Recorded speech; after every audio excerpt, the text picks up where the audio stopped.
எபிசோட்ல அமாவாசைக்கு பலி கொடுக்கும் வழக்கம் எப்படி உருவானதுன்னு எழுதியிருக்காருங்க. அதை பற்றி பார்ப்போம். பூமி எங்கும் குழுக்கள் குழுக்களாக மனித இனம் வாழ்ந்து கொண்டிருந்த காலகட்டம் அது.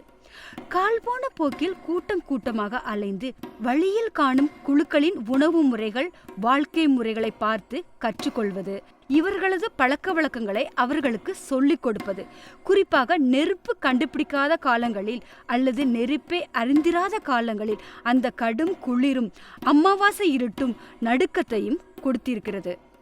அப்போதைய மனிதனுக்கு தேய்பிறையும் அமாவாசையும் மிகுந்த அச்சமூட்டுவதாகவே இருந்திருக்கிறது. எல்லா நாட்களும் நிலவு தெரிய என்ன செய்யலாம் என்று மனிதன் யோசித்த காலகட்டமாம் அது. அப்போதுதான் ஒரு சோம்பேறி கிழவி அதிக கஞ்சா செடிகளை தின்று கொண்டு அந்த நடுக்கல்லின் கீழே விழுந்து கிடந்து, நடுக்கல் என்பது இறந்தவர்களின் நினைவாக நட்டு வைப்பது. அப்படி ஒரு கல்லின் அருகே படுத்துக்கொண்டு எனக்கு கரியை கொடுங்கடா, எனக்கு கரியை கொடுங்கடா என்று கூற அவளுக்கு பசி. இதை ஒரு கூட்டம் வேறு போல் எடுத்துக்கொண்டது. ஒரு வார்த்தையை திரும்ப திரும்ப சொல்கிறார். கல்லுக்கு கீழே விழுந்து கிடக்கிறாள். பயந்து போய் கிழவிக்கு கரியை கொடுத்தார்கள். சாப்பிட்டதும் கிறக்கம் தெளிந்து எழுந்து வந்தாள். தன்னை சுற்றி பயத்தோடு மக்கள் நிற்பதை பார்த்து அவளுக்கு அங்கேயே தோன்றிவிட்டது, இனி பிழைத்து கொள்ளலாம் என்று.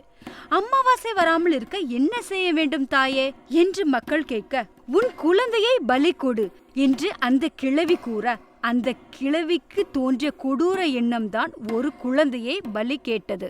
தலைவன் தனது பிள்ளையை வெட்டி அந்த இரத்தத்தை நடுக்கல்லுக்கு ஊற்றினான். புதிதாய் வந்தவர்கள் நடுங்கி போனார்கள் என்று எழுதியிருக்காரு.